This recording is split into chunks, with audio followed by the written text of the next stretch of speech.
Hello and welcome back to Lorcana Villain. My name is Baker and today we're taking a look at the top 8 deck lists for a winner case event that took place at Dark Spherein London.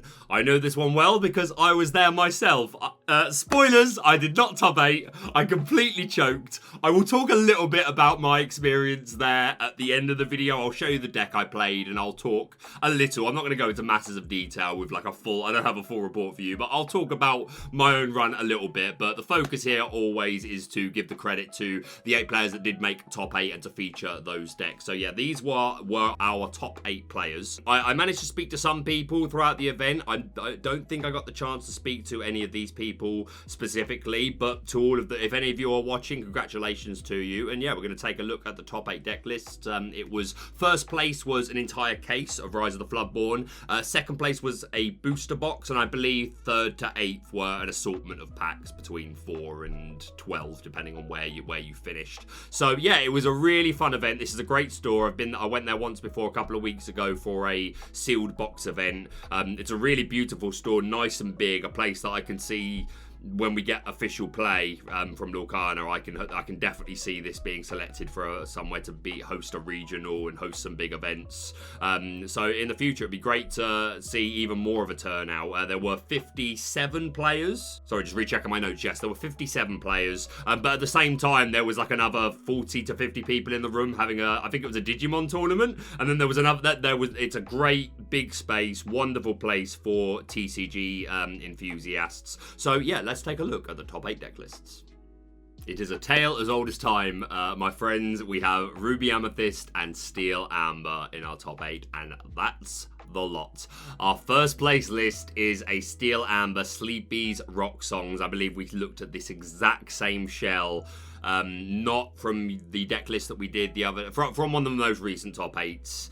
That was this exact shell, and I think I commented at the time, I think you're going to see this quite... Oh, no, there might be a slight difference because of the Tinkerbell here. Let's go through it. So we've got our 4 Ballroom Sensation Cinderella and our 4 Knight in Training. Good for singing songs cheap. Good for milling through our deck to find the pieces that we want. Both good for shifting into our Stout-Hearted Cinderella, who can quest big, has resist 2, and that singing 5/5 is a great stat line, and the Singing Sword allowing us to attack challenge ready characters is fantastic. We've got the 4/4 Stitch package, the Rockstar Stitch, going to be able to help us draw lots of cards with our numerous 1 and 2 drops. We've got the 4/4 line of the Queen, which is we are seeing as a cut in some interpretations of Amber decks, but still incredibly strong and really put in a lot of work here, so we love to see it. We've got 4 of the Bodyguard Simba, 4 Spectacular Singer Ariel to sing those songs and to find them, 2 Tinkerbell Giant Fairy. As I said, we see no Baby Tink and just a small account, but I can still... Tinkerbell is still good, so it doesn't surprise me that this did well.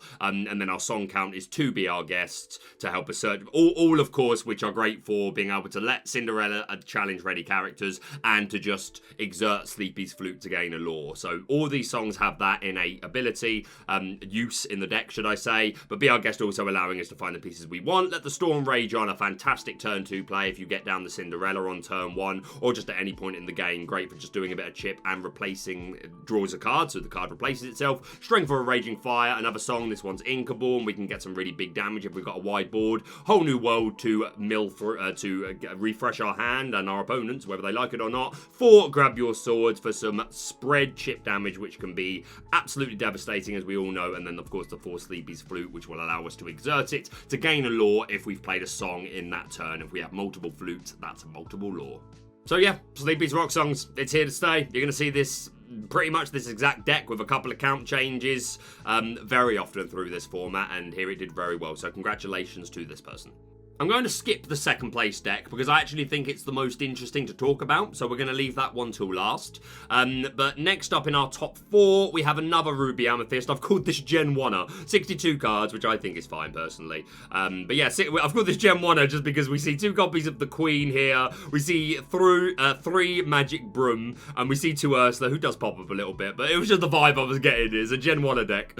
But yeah, we see the 4 Olaf as a 1-drop. We see our traditional count of Madam Mim's Snake and Fox. We see the 4 Goat and 3 Merlin Rabbit. We see 4 Maleficent, 3 Surfer Mini, only 1 Arthur in here, which I think is perfectly fine. You don't need to lean all the way into it. But we do still see the 3 LeFou, which can get us some nice Arthur loops, and just LeFou's ability to re-ready our characters is just always strong. We see 1 Lady Tremaine here, no Diabolical Scheme later on in the list, but we do see 3 Floodborn Lady Tremaine, and of course we can always just bounce this 2-cost 1 to continue to deny our opponent lore as long as they are winning. I think last time I talked about Tremaine, I said that wrong. I said that you had to be winning for it to work. You need to be losing. We see 2 copies of Talkative Puppet Pinocchio, which is one of my favourite techs of this season. Really strong, really like it. We also see a 1 count of the 2-cost uninkable 1/1 Quest for 3 Pinocchio, just as a little sample of aggro in our Gen 1 deck. But yeah, I don't disagree with this. And yeah, the 3 Magic Broom, a shout out to Chapter 1, being able to replenish certain pieces that we need. These fell off really because the game's a lot faster. We don't always need to replenish pieces, and we have bounce mechanics to allow us to reuse things like come into play abilities. But Christopher here, still rocking the 3 Magic Broom and led them all to a top 4, so you've got to respect it. We see the 2 Queen, as I said, which I don't really hate, to be honest. Like, I don't think she got cut because she ever stopped being good. I think it was just there were so many things that came into format that you wanted to prioritize running. But yeah, Queen sounds good to me. 3 Maui, 3 Yzma, 3 Tremaine, as we said. We've got 2 copies of the Ursula, 1 Scar, 3 Be Prepared, only 3 Maleficent. We're consistently seeing lower counts of these, 4 Friends on the other side, and 1 Sorcerer's Spellbook. So yeah, slightly different to lists that we've seen so far this format. A callback to last format. Yeah, at least a little bit more interesting to look at than, the same copy-paste lists, which I don't say in a Maleficent? No, that's the character in Disney. A bad way. Words are hard. I don't say that as an insulting way. Like, I'm going to play the deck that I think is the most consistent. I don't care if it looks boring. But still, when we're looking through lists, it's nice to see some different card counts. So yeah, congratulations to Christopher. Next up in top 4, we've got Rafik, which I hope I'm saying correctly, with some Ruby Amethyst Crab Battle. And if you understand that reference, then we can be best friends. So we have 8 1-drops, 4 Olaf, 4 Mini, which I really like, especially after I only played 6, and I kept not seeing them, but we're not here to talk about that. Whoa, breathe. We got our traditional counts of Snake, Fox, Merlin, Rabbit and Goat, but then we also see 3 copies of Merlin Crab when you play this character and when he leaves play. Chosen character gains Challenger 3 with a 3/3 stat line, Inkable and Quest for 1. But yeah, make sure 1-drop's just really strong. Yeah, I'm not gonna lie. Shout out to, if you're watching, Nigel. Shout out to you, my friend, who is someone that I met before yesterday's tournament, but he was at the tournament yesterday as well, and we were having a catch up, and we were talking about decks, and he said to me, are you running the Crab? And I was like, no. And he was like, you should run the Crab. At the time, I was like, I'm not sure. But the more I've thought about it, ever since he said that, and then looking at this, I'm kind of starting to like it. I'm not going to lie. We see 4 Maui, only 1 Yzma, 4 Lady Tremaine, 3 Maleficent, 4 Tiefan Ambitions, 4 Friends, 4 Be Prepared, and 1 Sorcerer's Spellbook. No Arthur in here, no Diabolical Scheme, none of that fancy stuff. Just very straightforward, aggressive, and yeah, crab battle reigning supreme. So yeah, congratulations to Rafik. Now moving on to our top 8, we have Marlon with some Ruby Amethyst Spellbook Bounce. Pretty traditional stuff here. This is the list that's closest to what I was running. We see only 4 1-drops, 4 Mini. We see the traditional counts of Madam Snake and Fox. We see 4 counts of Goat and Rabbit. We see the 4 Maleficent, the 3 Mini, the 2 Arthur in here. We do see the 2 overbearing matriarch Lady Tremaine in here. We see the 2 Pinocchio to help us exert some characters. We see 4 Maui, 3 Yzma, 4 of the Floodborn Lady Tremaine. Back to the 4 Maleficent in this particular list. 4 Tiefan Ambitions, 4 Friends, the 2 Diabolical Scheme, which I still really like, 4 Be Prepared, and 2 Sorcerer's Spellbook. So yeah, nothing particularly fancy in this, but similar to variants we've seen, and a good way to run the deck. Again, most similar to what I was running in most respects. But yeah, really like this list. Did better than me. Did really well, made the top 8, so congratulations to Marlon. Normally I look at all the decks that are the same ink colours in a row, but we've mixed it up a little bit today. But continuing into top 8, we've got some Lantern rock songs. So obviously the 3 Lantern hit down here. We've got 4 copies of Ballroom Sensation Cinderella, 2 copies of the Knight in Training Cinderella for the uses that we've useful for the reasons we've already stated. 4 copies of the Stout Hearted that can shift onto those. We see the 4/4 Stitch package. We see 2 Bender in here as a nice response to the meta, removing Lanterns, removing Sleepy's Flutes, removing Spellbooks, all that lovely stuff. 4 Ariels to find and sing our songs cheap. We do see 4 Rapunzel in here, which is becoming a rarer sight in Amber decks, but we're all, this person went all in. The 4/4 Queen line, only 2 copies of Tragic Hero Beast. I always like to see this at a higher count personally, but that is preference. But yeah, it's just one of my favourite cards from the new set, but good to see him here. 4 copies of Tinkerbell here. We see the 2 Surfer Stitch for some extra draw. 2 World's Greatest Criminal Mind to remove those big powerful characters that have at least 5 strength. 4 Strength of a Raging Fire. 4 Let the Storm Rage On. 2 Strength of a Raging Fire. 2 Whole New World. 4 Grab Your Swords, and we talked about the 3 Lanterns. So, yeah, again, looks similar to lists we've seen before. Like I said, just a few count differences here and there, but this is a basic shell that you're going to see very often throughout this format. So, yeah, congratulations to them. No camera just for this one deck list because I've had to re-record this bit. But yeah, also in top 8, we've got Sleepy's Lantern rock song. Some are running Lantern, some are running Sleepy's Flute. This person said both is good. The only real things to mention about this list that are out of the ordinary, or thing really, is the only 3 count of the Cinderella Stout-Hearted. And we're all the way in on the Benger. I do like the high Benger count, but for me, this is probably, I'd go to 3 Benger and play the full 4 Cinderella Stout-Hearted, or I'd just play the 61 cards. But did very well for them. But yeah, rest of the list looks pretty standard. Sleep Eater gets some additional lore, singing all these great songs. We got Beasts here for some extra draw. Our Queen line, our Stitch line, all the things that that Steel Amber Songs wants to do these days. So yeah, congratulations to them. And our final Steel Amber list, but we are still going to cycle back to the second place list. We have William with some Sleepy's rock songs. Once again, we've got the 4 Ballroom Sensation Cinderella, 4 Knight in Training, the 4 Stout Hearted, the 4/4 Stitch line, the 4/4 Queen line. We see the 4 Bodyguard Simba in here, 1 copy of Benger to remove some items, 4 Ariel, and the song counts are 2 Be Our Guest, 2 Zero to Hero in this list to play some characters a lot cheaper if we've got a nice wide board.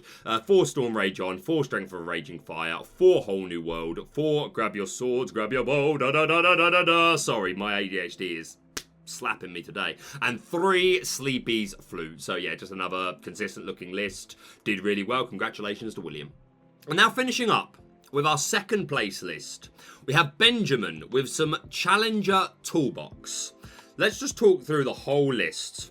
So we've got 3 Pascal, who is evasive if you have another character on the board. 1/1 stat line, inkable, 1 cost. Our other 1 costs are 1 Felicia, who has reckless, so they must challenge if able and cannot quest. Although she doesn't, I don't know if it says can't quest, but she doesn't have any lore. But a 3/1 stat line, 1 copy of Minnie for the 1/3 stat line the other way around. We see 3 copies of Hey Hey here to save the meta. Everyone bless Hey Hey in the comments.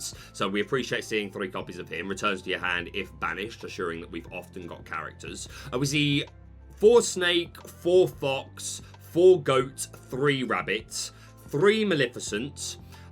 We see the 2 LeFou, 3 Arthur. We see 3 copies of Shere Khan. Whenever one of your characters challenges another character, gain 1 lore. 3 cost inkable, 3/3 stat line quests for 1. We see 2 copies of Namari, 4 cost uninkable, 3/3 stat line, and the ability to exert her, and you can banish chosen character, who we saw, I think our first tournament of the format, we saw her in a list, but we've not seen her since. We then see Fairy Godmother. Mystic Armourer, 5 cost inkable, 3/4 stat line, shift 2, which isn't relevant in this particular list because we're not playing any other Fairy Godmothers. But the ability, forget the coach, here's a sword, which is still one of my favourite names for an ability. Just impromptu, let me know down in the comments right now. What's the ability name that tickles you the most? Because that's probably it for me.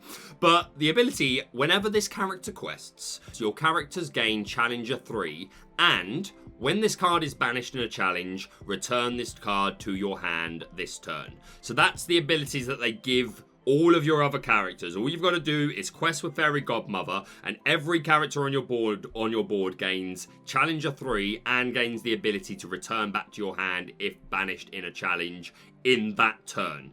So when I first saw Fairy Godmother, I loved her. I was like, this seems so good. Like, it seems like you can just regenerate so much advantage, and like I just had mad plays going through my head, but it just wasn't working for me, and it just didn't seem consistent. And then that seemed to be the echoed response of the entire of the community. No one was really giving her much mind. She's just too slow, a bit too situational, despite how powerful the ability is. But we do see one copy in this list, and paired up with the rival of Merlin, Madam Mim. 5-cost Inkable, 2/5 stat line, quest for 2. Shift 3, which is relevant because we are running Madam Mim characters. So that alone sometimes is just going to be really cool, just being able to shift into a character that has more willpower or just quest for more. But then the ability is Gruesome and Grim, which is exactly the same as the song of the same name, which isn't in this list. But you don't need the song if you are running the character who can just exert to play a character with cost 4 or less for free. They gain Rush. At the end of the turn, banish them. So you can just immediately put your so much of this deck, your Namari, although that's probably not always preference, because I mean sometimes you would, but Namari really you want to stick around a turn. But yeah, your Merlin Rabbit, your Goat, Shere Khan's probably not a great target, but Maleficent's a great target, and just any of these smaller characters suddenly go up to a much higher strength just from gaining Challenger 3. So yeah, I love these cards. Do not get me wrong. I am just very surprised because they really were not working for me, and that was like I said, that seemed to be the vibe of the community, that they're just too slow at the moment. This is just not good enough. But put in a shift for Benjamin. We also see 2 copies of the Queen of Hearts, shift 2, which is relevant because we are running 3 copies of the 2-cost Inkable Rush Queen of Hearts. But yeah, this 5-cost Queen of Hearts has the ability let the game begin. Whenever one of your characters challenges another character, you may draw a card. So that's why I've always called this variant Challenger, because you're just playing into the Queen of Hearts and the Shere Khan. And again, with like Fairy Godmother and Madam Mim, they're online even more. Yeah, interesting. We got 1 Yzma, 4 Lady Tremaine, 2 copies of Scar, Vicious Cheetah, 1 Elsa, 1 Maleficent, which I think is fine, 4 Friends on the Other Side, 2 Be Prepared, and 2 Sorcerer's Spellbook. So, my initial thought, and Benjamin, if you're watching for whatever reason, I mean, yeah, no offense, because you did far better than me, you did really well, congratulations, but I'm always going to give my honest thoughts. This seems messy. It's just my thoughts. I love the idea of what it's trying to do. I love the Fairy Godmother and the Madam Mim character. I'm a big believer in the Queen of Hearts, the shifted one. Yeah, I love the style of this deck and this Challenger archetype.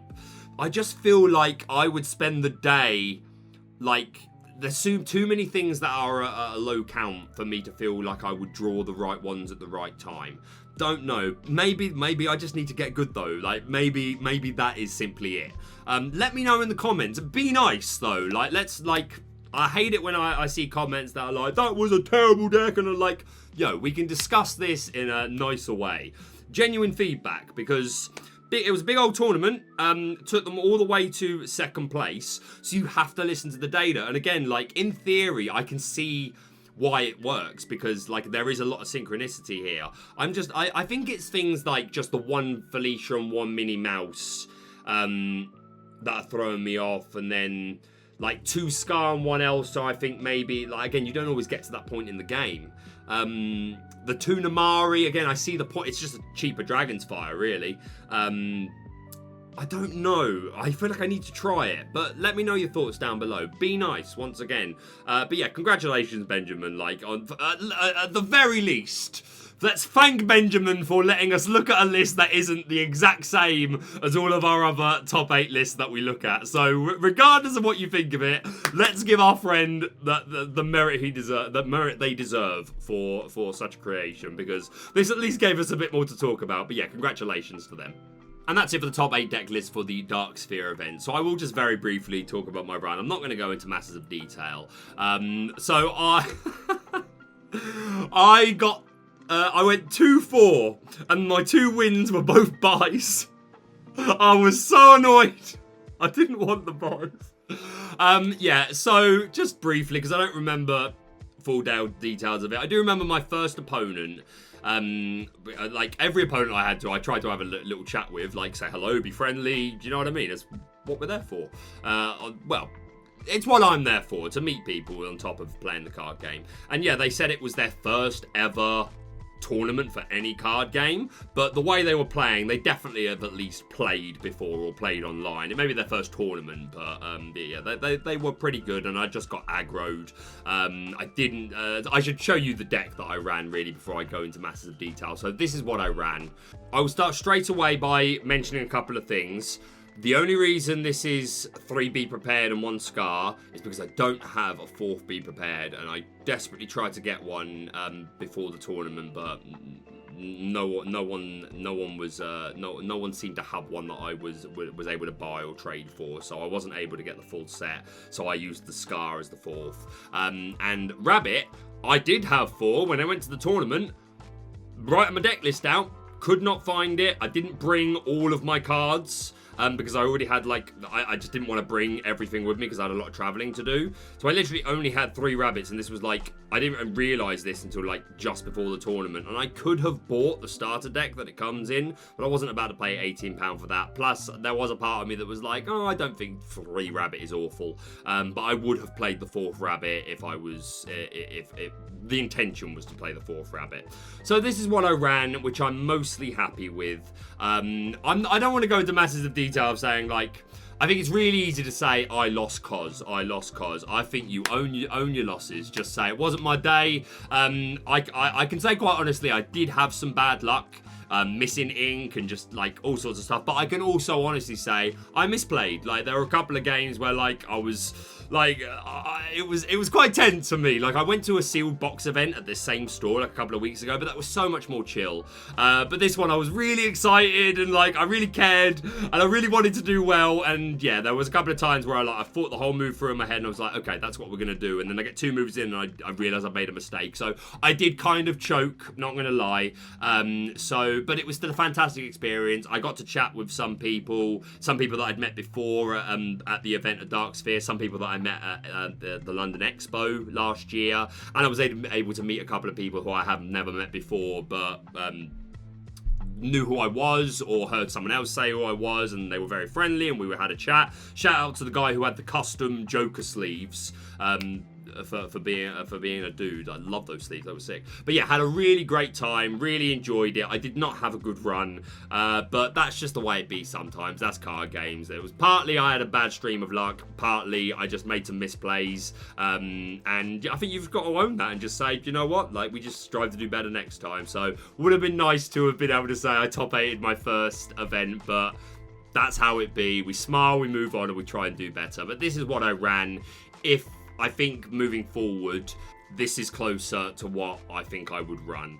I think I would drop one of the Baby Lady Tremaines and one of the Pinocchios, but I would definitely run the 4 Teeth and Ambitions. I only didn't run Teeth and Ambitions because I don't have any. I have opened nearly 3 boxes worth of cards and I have not pulled 1 Teeth and Ambitions. So that's the only reason I didn't run that as well, but I would definitely run the Teeth and Ambitions. I should have run the minis. Huge shout out to Zach Bivens, who was a fantastic player who I sent my list to before the event, and he looked it over and we had a little chat about it and discussed some options. And he did recommend running the minis. I chose not to, and I do regret it because I did get really punished by Pascal's, to be honest. But mostly I'm pretty happy. I'd go down to 2 Arthur. I would go down to 2 Maleficent. I ran the 4, which was probably my biggest mistake in the list. But yeah, I feel like my list was nearly there. I'd like the Teeth and Ambitions, definitely. I would go to the 4 Merlin. I would go to a lower Maleficent count, a slightly lower count of Pinocchio and Tremaine, lower count of Spellbook. But yeah, like overall I'm happy with the deck, but definitely I think the Teeth and Ambitions was probably the main thing that I would change going forward forward, and the minis. But yeah, had a great time, and it was great to meet some people, and we strive to get better and do better next time. But that is it from me for now. If you're brand new to the channel, please do subscribe for all things Lorcana. Do please hit the like button. It really does mean a lot to me to help show you support. It really does help the channel to push videos into the algorithm and just help us to continue to grow. So do please hit the like button, leave a comment down below, and we'll see you soon.